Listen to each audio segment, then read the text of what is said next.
दोस्तों नमस्कार। VK knowledge electrical में आप सभी का स्वागत है। कंपटीशन एग्ज़ाम्स के प्रीवियस पेपर लेकर हम एक बार फिर उपस्थित हैं। दोस्तों ये पेपर राजस्थान टेक्निकल हेल्पर का है और 27 अगस्त 2018 की फर्स्ट शिफ्ट का पेपर है। 72 क्वेश्चन मैं आपको करवा चुका हूं। आज की वीडियो में 73 से लेकर 100 तक क्वेश्चन को सॉल्व करेंगे और पेपर अपना कंप्लीट हो जाएगा। अगर आपने प्रीवियस दोनों इसके पार्ट नहीं देखे तो ज़रूर देखें, क्योंकि अच्छे क्वेश्चन है, काफ़ी कुछ नया सीखने को आपको ज़रूर मिलेगा। इसलिए आप ज़रूर उन सभी क्वेश्चंस को भी देखें। चलिए दोस्तों, आज के क्वेश्चनों से शुरू करते हैं। आगे बढ़ने से पहले आप सभी से निवेदन रहेगा, इस वीडियो को लाइक ज़रूर करें। हमारे चैनल पर आप नए हैं तो चैनल को सब्सक्राइब ज़रूर करें। इसी तरह के अपडेट आपको चैनल पर मिलते रहते हैं, नोट्स आपको मिलते रहते हैं। अपने दोस्तों को भी इस वीडियो को शेयर करें। डिस्क्रिप्शन में लिंक दिया हुआ है, हमारा ऐप डाउनलोड ज़रूर करें। किसी भी कंपटीशन एग्ज़ाम की आप यदि तैयारी कर रहे हैं तो आपके लिए वीडियो कोर्स अवेलेबल है। आज का हमारा सवाल 73 यानी पहला सवाल, इंडक्शन टाइप एनर्जी मीटर में सीसी और पीसी कैसे जुड़ी होती है। दोस्तों मैंने शॉर्ट में आपको कई बार याद करवा रखा है। सीसी सीरीज में जुड़ती है और पीसी पैरेलल में जुड़ती है, तो ये शॉर्ट तरीका याद रखने का मेरे हिसाब से काफ़ी अच्छा है। सीसी सीरीज में, पीसी पैरेलल में, ठीक है। तो करंट कॉइल जो है वो लोड के सीरीज में आएगी और प्रेशर कॉइल जो है वो सप्लाई के समांतर में आएगी। वैसे ध्यान रखें, सीसी मोटे तार कम टर्न की होती है, पीसी पतले तार अधिक टर्न की होती है। कुछ जगह पर सीसी को फिक्स कॉइल यानी एफसी और मूविंग कॉइल प्रेशर कॉइल को मूविंग कॉइल यानी एमसी भी कहा जाता है। तो दो तरह की कॉइलों के नाम होते हैं, याद ज़रूर रखिएगा। अगला सवाल है, इलेक्ट्रोमैकेनिकल वोल्टेज रेगुलेटर सामान्यतः कहाँ काम में लिए जाते हैं। इलेक्ट्रोमैकेनिकल वोल्टेज रेगुलेटर का मतलब क्या है कि यांत्रिक ऊर्जा से विद्युत ऊर्जा और विद्युत ऊर्जा से यांत्रिक ऊर्जा प्रदान करता हो, जो वोल्टेज को रेगुलेट कर सकता हो। तो इस तरह के जो रेगुलेटर होते हैं वो आमतौर पर जनरेटर में ही काम में लिए जाते हैं, जिनकी वोल्टेज को रेगुलेट हम मैकेनिकल यानी यांत्रिक रूप से करते हैं। बी ऑप्शन इसका सही रहेगा। अगला सवाल है, इंस्ट्रूमेंट ट्रांसफार्मर का बर्डन किस इकाई में दिया जाता है। दोस्तों ये क्वेश्चन आपने पहले बहुत बार पढ़ा होगा, अच्छा क्वेश्चन है, रिपीट बहुत होता है पेपरों में। इंस्ट्रूमेंट ट्रांसफार्मर के दो भाग होते हैं, सीटी और पीटी, और बर्डन का मतलब होता है इनकी रेटिंग। अब रेटिंग एक सामान्य ट्रांसफार्मर की भी हम सब जानते हैं वीए में होती है, यानी वोल्ट एम्पियर में होती है। वैसे true power, reactive power option दिए हुए थे, अगर उस हिसाब से ऑप्शन देता तो अपरेंट पावर में होती है। ध्यान रखें, अपरेंट पावर का मतलब होता है आभासी शक्ति। आभासी शक्ति में होता है जिसकी जगह पर ऑप्शन आपको वीए, केवीए, एमवीए कुछ भी ऑप्शन मिल सकता है, ध्यान रखें। अगला हमारा सवाल है कि एक सीटी जिसमें सिंगल टर्न प्राइमरी है, जिसका टर्न रेशियो 10:1 है, सेकेंडरी साइड में 2 एम्पियर है, तो प्राइमरी साइड में कितना है। देखो दोस्तों, सीटी के मामले में रेशियो जो होता है ना, वो प्राइमरी बटे सेकेंडरी से होता है। मल्टीप्लायर फैक्टर कितना आया, मल्टीप्लायर फैक्टर इसका आया 10, ठीक है। 10:1 का मतलब क्या है, 10 आया। यानी इसकी सीटी की सेकेंडरी साइड में अगर एम्पियर मीटर 1 एम्पियर मेजरमेंट देता है तो प्राइमरी साइड में कितनी है करंट, 10 एम्पियर है। तो सीटी की सेकेंडरी साइड में 2 एम्पियर करंट आ रहा है, इसका मतलब प्राइमरी साइड में कितना है, 20 एम्पियर करंट है। बी उत्तर हमारा यहाँ पर सही हो जाएगा। अगला सवाल है कि किसी मूविंग आयरन इंस्ट्रूमेंट में निम्न में से कौन सी एरर पाई जाती है। देखो, मूविंग आयरन इंस्ट्रूमेंट जो है ना, एसी डीसी दोनों पर काम में लेते हैं, और आयरन यानी लोहा उसमें मूव करता है। तो जहाँ लोहा है वहाँ पर स्ट्रेसिस हानि होगी, ये कन्फर्म है। उसमें फ्रीक्वेंसी पर त्रुटि भी आती है। फ्रीक्वेंसी एरर वैसे तब आता है जब एसी पर उपयोग में उसको लेते हैं, तब स्ट्रे मैग्नेटिक फील्ड के कारण भी उसकी प्रभावित होती है रीडिंग, क्योंकि जो आयरन है वो चुंबकीय क्षेत्र के आकर्षण और प्रतिकर्षण के सिद्धांत पर ही कार्य करता है। टेम्परेचर एरर भी उसमें आता है। ई उत्तर सही रहेगा हमारा, उपरोक्त सभी त्रुटियां उसमें पाई जाती है। अगला सवाल है कि स्टैटिक इंड्यूस ईएमएफ निम्न में से किस में होता है। दोस्तों, स्टैटिक इंड्यूस ईएमएफ और गतिज प्रेरित ईएमएफ, फैराडे के विद्युत चुम्बकीय प्रेरण नियमानुसार प्रेरित ईएमएफ के ये 2 प्रकार होते हैं। जनरेटर एसी का हो या डीसी का हो, उसमें गतिज प्रेरित ईएमएफ होता है, और ट्रांसफॉर्मर और इंडक्शन मोटरों में स्थैतिक प्रेरित ईएमएफ होता है। यानी अब इस सवाल के अनुसार हम केवल ए ऑप्शन करेंगे, बी ऑप्शन हम यहाँ पर नहीं करेंगे। क्यों नहीं करेंगे? क्योंकि बी ऑप्शन थोड़ा सा अधूरा है, इसने केवल मोटर लिखा है। अगर यहाँ पर इंडक्शन मोटर लिखा होता तो फिर ए और बी दोनों उत्तर सही होते। अगर गतिज प्रेरित ईएमएफ का सवाल होता तो सी और ई दोनों ऑप्शन सही होते। बैटरी से प्रेरित ईएमएफ जो है वो रासायनिक क्रिया द्वारा इंड्यूस ईएमएफ है, वो भी वैसे गतिज ईएमएफ माना जाता है। अगला सवाल है कि एक चुंबकीय प्रेशर जो चुंबकीय सर्किट में फ्लक्स को सेट करता है या उसकी ओर झुकाव रखता है।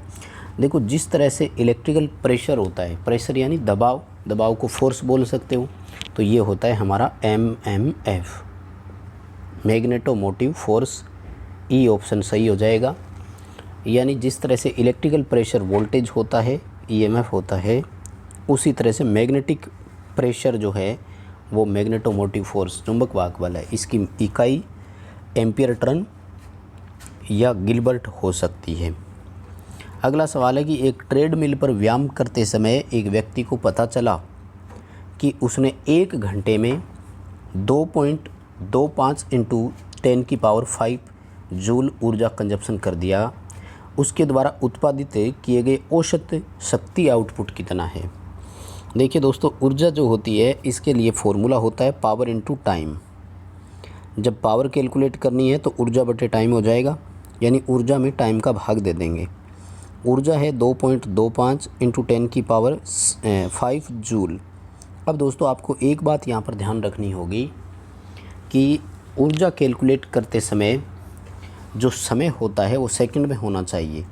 1 घंटे के समय का मतलब हो गया 60 × 60 यानी 3600 सेकंड। तो आपको इसमें 3600 का भाग देना है। कैलकुलेशन करके अपने उत्तर का मिलान करना। आप हमारा आंसर आना चाहिए 62.5 वाट या जूल प्रति सेकंड। ठीक है, जूल प्रति सेकंड को ही वाट कहते हैं। 1 जूल प्रति सेकंड 1 वाट के बराबर होता है। आपका उत्तर यहाँ पर ई होना चाहिए। इंसुलेटिंग कैटेगरी एच का टेम्परेचर पूछा है तो YAEBFHC सबका याद रखना भाई, ये टेबल बहुत इंपॉर्टेंट है और मुझे लगता है ये तो सभी को याद होगा। एच क्लास जो होती है इसका टेम्परेचर 180 डिग्री होता है, 180 डिग्री होता है। वैसे याद रखना 90, 105, 120, 130, 155, 180 और 200 से लेकर 250 तक इसका टेम्परेचर होता है। अगला सवाल है कि अर्थिंग का टारगेट क्या होता है। देखो, अर्थिंग के कई सारे टारगेट होते हैं और जब उपरोक्त सभी ऑप्शन दे दिया तो बिना पढ़े आप ऑप्शन की तरफ भी जा सकते हो। क्यों? क्योंकि सभी ओपन फिल जो मेटल पार्ट है उनका पोटेंशियल एकदम सुनिश्चित हो जाए। इंसुलेशन अगर फेल हो जाए तो जब एक्सेसिव करंट हो तो वो ग्राउंड चली जाए। अस्थिर लोड जब हो तो उनमें वोल्टेज को बैलेंस बनाए रखना। और बड़ी ऊंची इमारतें जो है तो उनमें आकाशीय बिजली यानी लाइटिंग से उनको, तड़ित से उनको बचाव करना। सारे उत्तर सही है, सारे ऑप्शन सही है। ई ऑप्शन कर देंगे उपरोक्त सभी। अगला सवाल है कि सर्किट में इलेक्ट्रॉन का प्रवाह अगर होगा तो क्या होगा? एक विद्युत धारा कहलाएगी वो, है ना। इलेक्ट्रॉन्स की प्रवाह को विद्युत धारा कहते हैं। सी ऑप्शन सही हो जाएगा। अगला सवाल है, एक ट्रांसफार्मर में 500 प्राइमरी टर्न और 200 सेकेंडरी टर्न है। 120 वोल्ट की सप्लाई दी गई। सेकेंडरी वोल्टेज और टर्न प्रति वोल्ट की गणना कीजिए।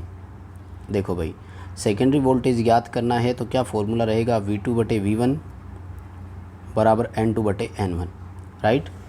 3 मान दिए हुए, चौथा मान ज्ञात करना है। मान रखेंगे, कैलकुलेशन करेंगे, उत्तर आ जाएगा। V2 ज्ञात करना है, प्राइमरी वोल्टेज 120 वोल्ट है, सेकेंडरी टर्न 200 है और प्राइमरी के टर्न है 500। इसका मतलब वोल्टेज घटेगा। ठीक है, क्रॉस मल्टीप्लाई करेंगे तो 200 × 120/500 बनेगा। आप कैलकुलेशन करके दोस्तों अपने उत्तर का मिलान कर लेना। उत्तर आएगा 48 वोल्ट। कितना आएगा? 48 वोल्ट। अब देखो 48 वोल्ट का एक ही ऑप्शन है तो वोल्ट प्रति टर्न ज्ञात करने की ज़रूरत ही नहीं है। फिर भी मिलान कर लो उत्तर का। वोल्ट प्रति टर्न का मतलब होता है वोल्ट बटे टर्न। चाहे ये प्राइमरी का निकाल दो चाहे सेकेंडरी का निकाल दो, उत्तर बराबर आता है। तो हम प्राइमरी का ही निकाल देते हैं। प्राइमरी में वोल्टेज दिया हुआ है 120 और टर्न का मान है 500। 120/500 उत्तर करोगे तो 0.24 वोल्ट प्रति टन ऑप्शन आएगा। उत्तर आपका सी के लिए ऑप्शन में चले जाएंगे। ऑप्शन सी इसका सही उत्तर हो जाएगा। दोस्तों कैलकुलेशन करना ज़रूर, उत्तर का मिलान ज़रूर करना, क्योंकि न्यूमेरिकल में कैलकुलेशन करने के सबके अपने अपने तरीके होते हैं, इसलिए आप अपने तरीके से कैलकुलेशन करें और उत्तर का मिलान ज़रूर करें। SCR सिलिकॉन कंट्रोल रेक्टिफायर में सबसे अधिक भरोसे वाली ट्रिगरिंग कौन सी होती है? ट्रिगरिंग का मतलब होता है SCR को ऑन करना, और हम सबसे ज़्यादा जिस पर भरोसा करते हैं वो है गेट ट्रिगरिंग। यानी SCR को ऑन करने के ये 4 तरीके हैं, और चारों तरीक़ों में से सबसे बेटर तरीका या जिस पर हम विश्वास कर सकते हैं वो गेट वाली ट्रिगरिंग होती है। हम इसी ट्रिगरिंग पर सबसे ज़्यादा भरोसा कर सकते हैं। अगला सवाल, फुल लोड पर संचालित हो रही DC मशीनों में सबसे अधिक शक्तिशाली विद्युत चुंबक किसका बनता है? इलेक्ट्रोमैग्नेट फील्ड का सबसे ज़्यादा होता है भाई, अगर कांस्टेंट स्पीड से मोटर चल रही है। अगला हमारा सवाल है कि निम्न में से कौन सा एक ट्रांसफार्मर का हिस्सा नहीं है? देखो नाम ऑप्शन देखते ही आपको खुद समझ आ जाएगा।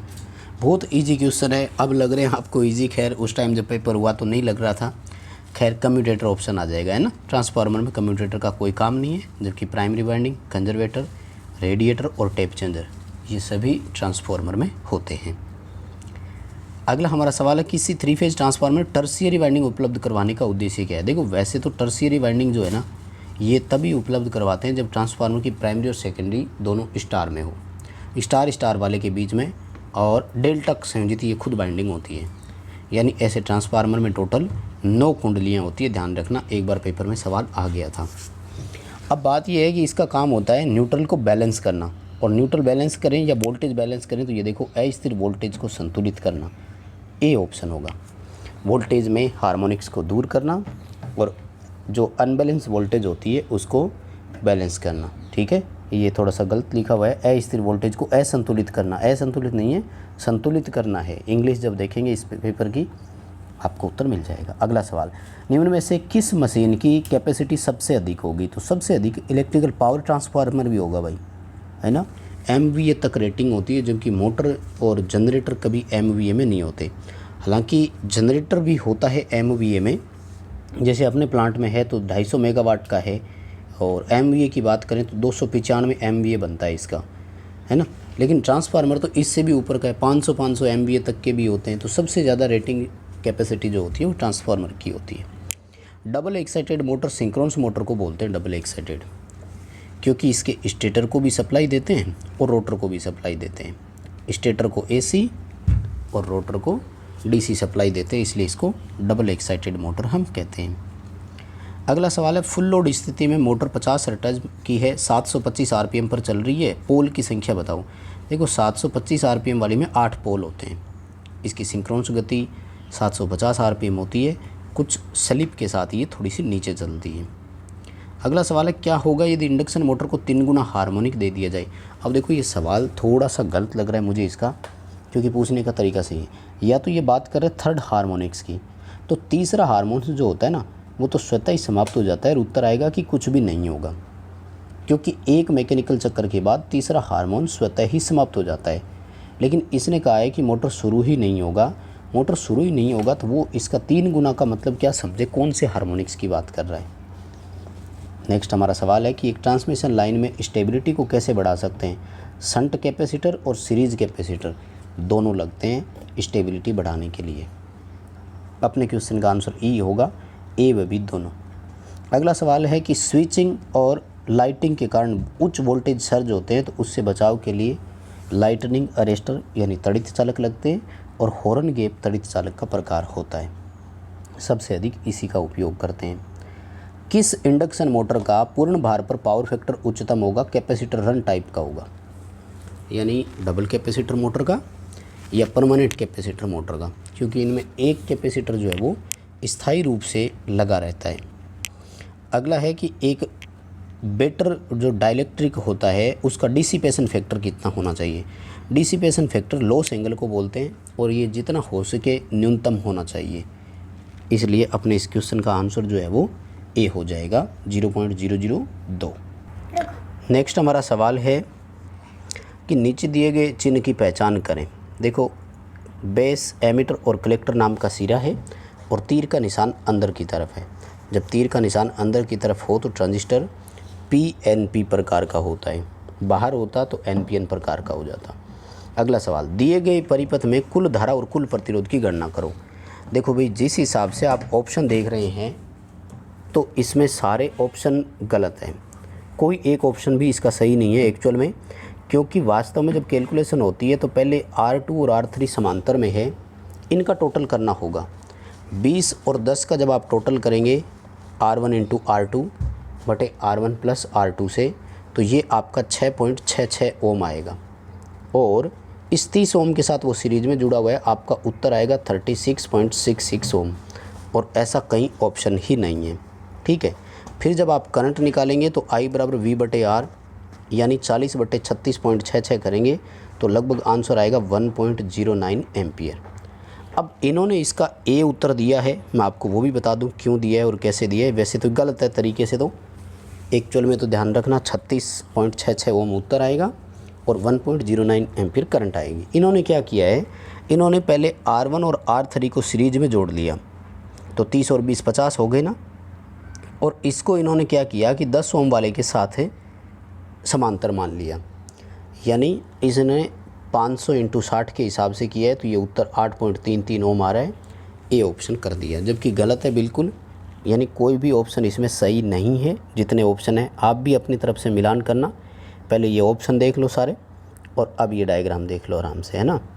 तो जब आप कैलकुलेशन करेंगे तो आपको पता खुद लग जाएगा। इस तरह से डायग्राम जब भी आए तो पहले अंतिम दो को देखा जाता है, ये ध्यान रखना।